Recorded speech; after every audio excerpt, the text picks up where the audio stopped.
Project పనుల్లో నాణ్యత గాలికి కుంగిపోయిన నిర్మాణాలు 2013 భూసేకరణ చట్టం ప్రకారం రైతులకు నష్టపరిహారం ఇవ్వాలని డిమాండ్ చేశారు. ప్రాజెక్టు నిర్మాణ పనుల్లో కాంట్రాక్టర్ల నిర్లక్ష్యం, అధికారుల పర్యవేక్షణా లోపం స్పష్టంగా కొట్టొచ్చినట్లు కనిపిస్తోందని స్థానిక నాయకులు మరియు రైతాంగం తీవ్ర ఆగ్రహం వ్యక్తం చేస్తున్నారు. కాసులకు కక్కుర్తిపడి నాణ్యతను పూర్తిగా గాలికి వదిలేయడం వల్లే ఇక్కడ జరిగిన పనులు అప్పుడే కుంగిపోయాయని వారు ఆరోపించారు. లూజ్ మట్టి వేసి పనులు కానిచ్చేయడం వల్లే ఈ పరిస్థితి దాపురించిందని ఇంజనీరింగ్ అధికారులే అంగీకరిస్తున్నట్లు వారు పేర్కొన్నారు. ప్రమాదంలో ప్రజా ప్రాణాలు, ఎత్తలేని స్థితిలో క్రస్ట్ గేట్లు. వర్షాకాలం మరియు ఖరీఫ్ సీజన్ ప్రారంభమైన తరుణంలో పనులను అర్ధాంతరంగా నిలిపివేయడంపై తీవ్ర ఆందోళన వ్యక్తమవుతోంది. ప్రాజెక్టుకు సంబంధించిన క్రస్ట్ గేట్లు, రోప్వే పనులు పూర్తి కాకపోవడంతో భారీ వర్షాలు వస్తే గేట్లు ఎత్తే పరిస్థితి కూడా లేదని, దీనివల్ల చుట్టుపక్కల గ్రామాల ప్రజల ప్రాణాలకు, పంట పొలాలకు తీవ్ర ముప్పు పొంచి ఉందని హెచ్చరించారు. తక్షణమే సదరు కాంట్రాక్టర్పై కఠిన చర్యలు తీసుకుని యుద్ధ ప్రాతిపదికన నాణ్యమైన రీతిలో పనులను పునరుద్ధరించాలని డిమాండ్ చేశారు. రైతులకు న్యాయం చేయాలి. 2013 భూసేకరణ చట్టం ప్రకారంగా ప్రజా ప్రయోజనాల కోసం భూములు కోల్పోతున్న రైతులకు మార్కెట్ రేటు కంటే 4 రెట్లు అదనంగా తగిన నష్టపరిహారం అందించి వారిని ఆదుకోవాల్సిన బాధ్యత ప్రభుత్వంపై ఉందన్నారు. ఈ తీవ్రమైన సమస్యలపై జిల్లా కలెక్టర్ను కలవబోతున్నామని, అలాగే జిల్లా ఇన్ఛార్జ్ మంత్రి నిమ్మల రామానాయుడు మరియు ముఖ్యమంత్రి నారా చంద్రబాబు నాయుడు దృష్టికి కూడా ఈ వ్యవహారాన్ని తీసుకెళ్లి ప్రభుత్వంపై ఒత్తిడి తెస్తామని స్పష్టం చేశారు. రైతులకి నష్టపరిహారం అనేది మరి 2013 భూసేకరణ చట్టం ప్రకారంగా మార్కెట్ రేటుకి అదనంగా 4 రెట్లు అదనంగా కలిపి ఇవ్వాలని చెప్పి కేంద్ర ప్రభుత్వం ఒక చట్టం చేసింది. అంటే వాళ్ళకి ఆ పద్ధతుల్లో నష్టపరిహారం ఇచ్చి న్యాయం చేయాల్సిన అవసరం ఉంది. ఆ పద్ధతుల్లో ఈ ప్రాజెక్ట్ నిర్మాణాన్ని మరి మరి మంచిగా క్వాలిటీతోన నాణ్యతతోన చేపట్టాల్సిన అవసరం ఉంది. ఈరోజు ఈ కాంట్రాక్ట్ సంస్థ వాళ్ళు ఈ ప్రాజెక్టుకి సంబంధించి అప్పచెప్పి మరి పనులు ప్రారంభించిన తర్వాత మనం చూస్తూ ఉన్నాం. అంటే ఎంత దారుణం అంటే పని చేసినటువంటి ఒక సంవత్సర కాలంకే వాళ్ళు వేసిన మట్టి అంతా కూడా కుంగిపోయింది. ఈ కుంగిపోయినటువంటి ఈ దగ్గర ఒకరిద్దరు ప్రమాదవశాత్తు చనిపోయినటువంటి సంఘటనలు కూడా జరిగినాయి, పత్రికల్లో వచ్చింది.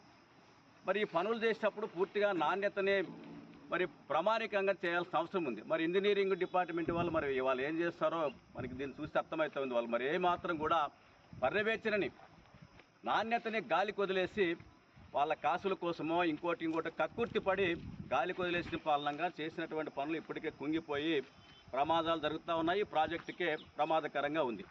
ఈరోజు ఖరీఫ్ సీజన్ ప్రారంభమైంది, అంటే వర్షాకాలం ప్రారంభమైంది. రేపు జూన్, జూలై మరి విత్తనాలన్నీ కూడా వేయబోతూ ఉన్నారు. ఈ ప్రాజెక్టు నిండితే, పూర్తి సామర్థ్యంతో నిండితే ఈ గేట్లు ఎత్తే కూడా అవకాశం లేదంటే మరి దీని భద్రత ఏ విధంగా ఉంది, ఎంత ప్రమాదకరంగా ఉందనేది చాలా ఆందోళన కలిగిస్తూ ఉంది. ఇప్పటికైనా మేము ఈ ప్రభుత్వాన్ని కోరుతూ ఉన్నాం, తక్షణమే ఈ ఎవరైతే ఈ కాంట్రాక్ట్ పనులు చేశారో వాళ్ళ మీద కఠిన చర్యలు తీసుకోవాలి.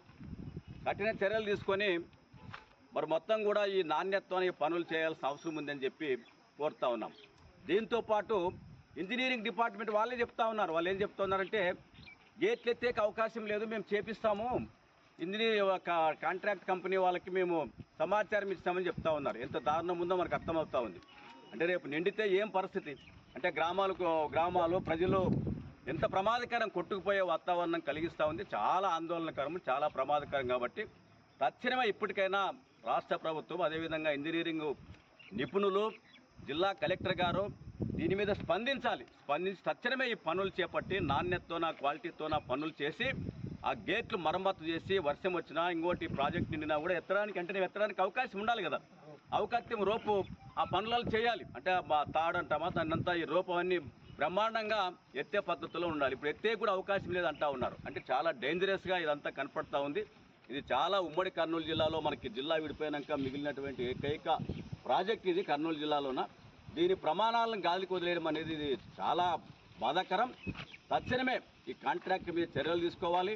ఈ క్రస్ట్ గేట్లను మరమ్మతు చేసి ఎప్పుడు వర్షం వచ్చినా వర్షం రాకుండా ఎత్తే పద్ధతుల్లోన, పనిచేసే పద్ధతుల్లోన వాటిని మరమ్మతు చేయాలి. అదేవిధంగా ఎవరైతే భూములు కోల్పోతా ఉన్నారో ఆ రైతులందరూ కూడా కాంపిటేటివ్ మరి నష్టపరిహారం ఇవ్వాల్సిన అవసరం ఉందని చెప్పి కోరుతా ఉన్నాం. ఎందుకంటే 2 ఎకరాలు, ఎకరో 3 ఎకరాలు చిన్న సన్నకారు రైతులే మన ప్రాంతంలోన ఈ గ్రామీణ ప్రాంతాల్లో ఉంటా ఉన్నారు. ఆ ఎకరో 2 ఎకరాలు కోల్పోయినాక వాళ్ళ జీవనోపాధి చాలా ఇబ్బంది అవుతుంది, దుర్భరం అవుతుంది. అంటే ఒక రకంగా చెప్పాలంటే వాళ్ళు త్యాగం చేసినట్ల, వాళ్ళు భూములు ఇస్తూ ఉన్నారు, కోల్పోతూ ఉన్నారు, త్యాగం చేసినట్ల. అంటే ఈ ప్రాజెక్టు కోసము, త్రాగునీరు కోసము, పంట పొలాల సాగునీరు కోసము వారు త్యాగం చేసి ఆ భూములు కోల్పోతూ ఉన్నారు. వాళ్ళకి అత్యంత ప్రాధాన్యత ఇచ్చి మరి వాళ్ళకి తక్షణమే నష్టపరిహారం ఇవ్వాలని చెప్పి ప్రభుత్వాన్ని డిమాండ్ చేస్తూ ఉన్నాం. ఆ పద్ధతుల్లో మా భారత కమ్యూనిస్ట్ పార్టీ ఆధ్వర్యంలోన మా పార్టీ రాష్ట్ర నాయకత్వం దృష్టికి, జాతీయ నాయకత్వం దృష్టికి కూడా తీసుకుపోతాం. రాష్ట్ర స్థాయిలో కూడా ఈ ప్రాజెక్టుకి సంబంధించి ముఖ్యమంత్రి గారి దృష్టికి, భారీ నీటిపారుదల శాఖ మంత్రి గారి దృష్టికి కూడా తీసుకుపోయి దీనికి సంబంధించి అన్ని తక్షణమే ప్రభుత్వం స్పందించే పద్ధతుల్లోన ముందుకు పోతామని చెప్పి సందర్భంగా తెలియజేస్తా ఉన్నాం. మీ పేరు మీ హోదా చెప్పండి సార్. బి గిడ్డయ్య, సిపిఐ జిల్లా కార్యదర్శి, కర్నూలు.